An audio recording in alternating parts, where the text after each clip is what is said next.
சிங்கப்பூரில் நீண்ட காலம் பிரதமராக இருந்த லீ சியன் லூங் தனது பதவியை ராஜினாமா செய்துள்ளார். 20 ஆண்டு காலம் பிரதமராக இருந்தவரின் ஆட்சி காலம் முடிவுக்கு வந்துள்ளது. இந்த நிலையில் துணை பிரதமர் நிதியரசருமான லாரெங் வாங் இன்று இரவு லீயிடமிருந்து முறைப்படி ஆட்சியை பொறுப்பேற்பார் என தெரிவிக்கப்பட்டுள்ளது. 1965ஆம் ஆண்டு சுதந்திர நாடாக மாறியதிலிருந்து சிங்கப்பூரில் 3 பிரதமர்கள் மட்டுமே ஆட்சி செய்துள்ளனர். அவர்கள் அனைவரும் ஆளும் மக்கள் செயல் கட்சியை சேர்ந்தவர்கள் ஆவார். எவ்வாறாயினும் லீ மூத்த அமைச்சராக அமைச்சரவையில் நீடிப்பார் என தெரிவிக்கப்படுகின்றது. எனினும் லீ குடும்பத்தை நிழலில் இருந்து வெளியேறும் சிங்கப்பூரின் அரசியல் தலைமையின் பரிமாணத்தை இந்த மாற்றம் சமிஞ்சை செய்கின்றது என்று அரசியல் ஆய்வாளர்கள் சுட்டிக்காட்டியுள்ளனர். பிரதமர் என்ற முறையில் வார இறுதியில் ஊடகங்களுக்கு கருத்து வெளியிட்ட லீ சியன் லூங் சிங்கப்பூர் மக்களின் ஆதரவுக்கு நன்றி தெரிவித்திருந்தார். எல்லோரையும் விட நான் வேகமாக ஓட முயற்சிக்கவில்லை, அனைவரையும் என்னுடன் ஓட வைக்க முயற்சித்தேன் என்று அவர் சுட்டிக்காட்டியிருந்தார். நாங்கள் சில வெற்றிகளை பெற்றுள்ளோம் என்றும் கூறியிருந்தார். தனது முன்னோடிகளிடமிருந்து வேறுபட்ட வகையில் பணிகளை முன்னெடுக்க முயற்சித்ததாகவும் அவர் குறிப்பிட்டிருந்தார். லீ சியன் லூங் 1948ஆம் ஆண்டு தனது தந்தை ஆட்சியில் இருக்கும்போதே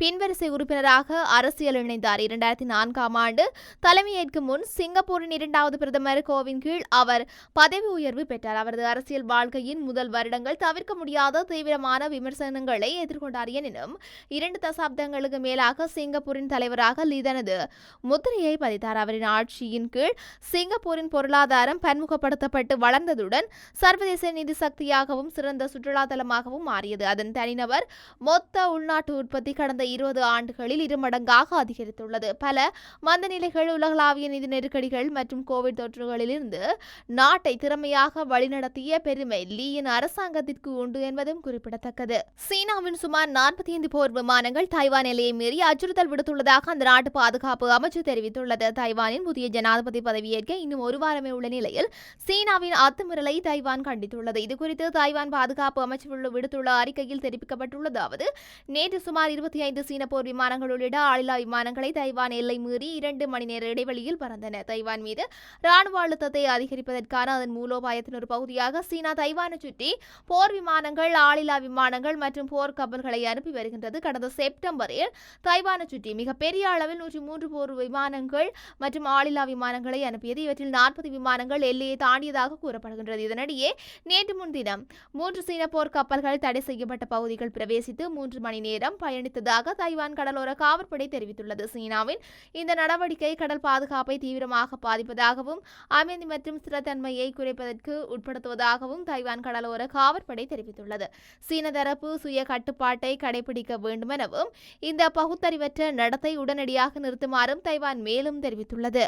சில வாரங்களாக பெய்த கனமழையால் பாதிக்கப்பட்ட கென்யாவுக்கு 2வது தவணையாக 40 டன் மருந்து மற்றும் பிற பொருட்களை இந்தியா அனுப்பியது. கிழக்கு ஆப்பிரிக்காவில் இருக்கும் கென்யாவில் கடந்த சில வாரங்களாக பெய்த கனமழை கடும் வெள்ளப்பெருக்கு ஏற்பட்ட சேதம் ஏற்பட்டது. இதனால் 267 பேர் பரிதாபமாக உயிரிழந்துள்ளனர் மற்றும் 200க்கும் மேற்பட்டோர் காயமடைந்துள்ளனர். அது மட்டுமல்லாமல் 2,80,000 மேற்பட்டோர் வேறு இடத்திற்கு சென்றுள்ளனர். வெள்ளத்தால் பாதிக்கப்பட்ட கென்யாவுக்கு உதவும் விதமாக கடந்த வாரம் முதல் தவணையாக நிவாரணப் பொருட்கள் இந்தியா அனுப்பி வைத்தது. இந்த நிவாரணப் பொருட்கள் இந்தியா கடற்படையின் INS சுமேதார் ரோந்து கப்பல் மூலம் அனுப்பி வைக்கப்பட்டது. இந்த கப்பலானது கடந்த 10ஆம் தேதி கென்யாவின் மொம்பாசா துறைமுகத்தை சென்றடைந்தது. இந்த நிலையில் கென்யாவுக்கு 2வது தவணையாக 40 டன் மருந்துகள், உணவுப் பொருட்கள் உள்ளிட்ட அத்தியாவசிய பொருட்களை இந்தியா நேற்று அனுப்பி வைத்தது. இந்த பொருட்கள் ராணுவத்தின் சரக்கு விமானம் மூலம் அனுப்பி வைக்கப்பட்டது. இதுகுறித்து இந்திய வெளியுறவு அமைச்சர் எஸ் ஜெய்சங்கர் தனது ட்விட்டர் தளத்தில் கென்யாவுக்கு 2வது தவணையாக 40 டன் மருந்துகள், உணவுப் பொருட்கள் மற்றும் பிற உபகரணங்கள் அனுப்பி வைக்கப்பட்டுள்ளன. இக்கட்டான தருணத்தில் வரலாற்று சிறப்புமிக்க கூட்டணி துணை நிற்கின்றது என்று கூறியுள்ளார். உளவு பார்த்ததாக குற்றம் சாட்டப்பட்ட சீன தூதரை பிரித்தானியா கண்டித்துள்ளது. ஹாங்காங்கிற்காக உளவு பார்த்ததாக குற்றம் சாட்டப்பட்ட 3 பேர் கைது செய்யப்பட்ட பின்னர் சீனா மீது பிரித்தானியா கடும் நடவடிக்கை எடுத்துள்ளது. இதையடுத்து லண்டனில் உள்ள சீன தூதுவரை வரவழைத்து பிரித்தானியா கண்டனம் தெரிவித்துள்ளது.